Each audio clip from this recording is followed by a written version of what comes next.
Now question number 6 जो दिया हुआ है, ये नेक्स्ट क्वेश्चन जो दिया हुआ है, ये दिया है the ratio of incomes of 2 persons is 9 raised to 7 and the ratio of their expenditures is 4 raised to 3. If each of them saves 200 rupees per month, find their monthly incomes. तो monthly income हमको निकालनी है।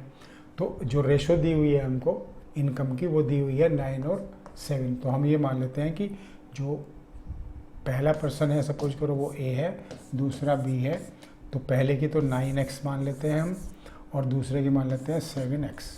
ये income होगी इसलिए। और फिर expenses उनके 4 raised to 3 में है, इसको y में मान लेते हैं हम। तो ये 4x हो गया और ये 4y और ये 3y, मतलब ये होगी हमारी इनकम और ये हो गए हमारे एक्सपेंसेस। ठीक है, तो इस तरह से ये दो इक्वेशन बन गई। दो पर्सन हैं ए और बी, कोई भी हमने ए और बी मान लिया, उसकी जो इनकम है वो 9 raised to 7 है, मतलब एक की अगर 9x है तो दूसरे की 7x है। ठीक है, और फिर उनके जो एक्सपेंसेस है पर मंथ के वो है 4 और 3 की रेशो में है। तो ये एक्सपेंसेस को हमने y के फॉर्म में मान लिया, तो 4y तो एक्सपेंस का हो गया, दूसरे का 3y हो गया।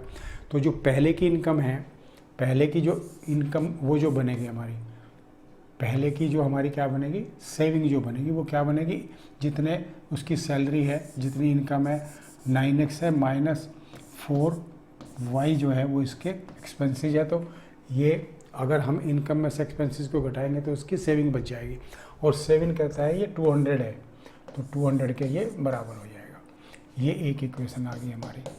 और दूसरी इक्वेशन जो बी की है वो बोलता है इसकी जो इनकम है वो 7x है और एक्सपेंसेस इसके 3y है, और ये भी हमारा 200 के बराबर है। इस तरह से है ये। ठीक है, तो अब इनको जो है हम दो को सोल्व कर लेते हैं बस। ठीक है, इनको सोल्व करने का क्या तरीका है, जैसे ये 4 और 3 है तो इसको हम करते हैं 3 से मल्टीप्लाई, इसको करते हैं हम 4 से मल्टीप्लाई। तो ये हो जाएगा हमारा 27x minus 12y is equal to 600, और इसको 4 से करेंगे तो 28x minus 12y is equal to 800।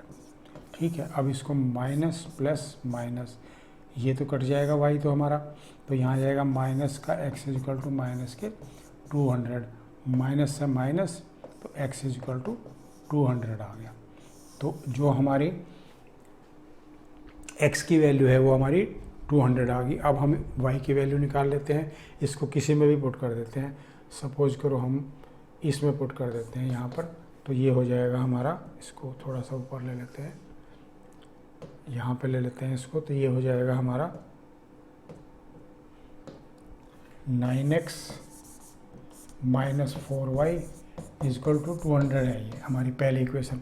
इसमें x की वैल्यू को हमने क्या किया, 200 कर दिया। 9 into 200 minus 4y is equal to 200,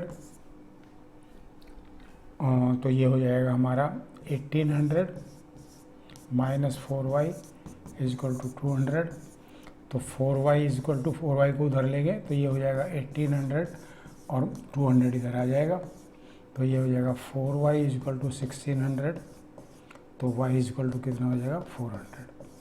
तो y की वैल्यू हमारी क्या आई, 400 आई, और x की वैल्यू हमारी 200 आई। तो हमको इसमें वैसे y की निकालने की ज़रूरत भी नहीं है, क्योंकि हमको सिर्फ इसकी इनकम निकालनी है, एक्सपेंसेस निकालने भी नहीं है। इसको हम चाहे तो अवॉइड भी कर सकते हैं इस वाले पोर्शन को, क्योंकि x से ही हमारी इनकम निकल जाएगी। तो जो a की इनकम हमारी कितनी है यहाँ पे 9x के बराबर है, तो 9 इंटू 200 इज इक्वल टू 1800। तो a की तो इनकम ये होगी, और b की कितनी हो जाएगी, b की हो जाएगी 7x, ये हो जाएगी हमारी 7 इंटू 200 इज इक्वल टू 1400। बस ये दो आंसर आ गए हमारे 1800 एंड 1400। ये हमको निकालने की ज़रूरत नहीं है y की, इसको हम छोड़ सकते हैं, क्योंकि इसने इनकम ही पूछी और इनकम हमारी x में है, सिर्फ y में है ही नहीं। एक की 9x है, दूसरे की 7x है। तो इस तरह से ये क्वेश्चन सोल्व हो जाता है हमारा। 1800 एंड 1400 आया इसका, ये भी हम यहाँ पर 1800 एंड 1400, ठीक है। इस तरह से क्वेश्चन कंप्लीट हो जाता है। तो इसके बाद नेक्स्ट क्वेश्चन देखते हैं इसके।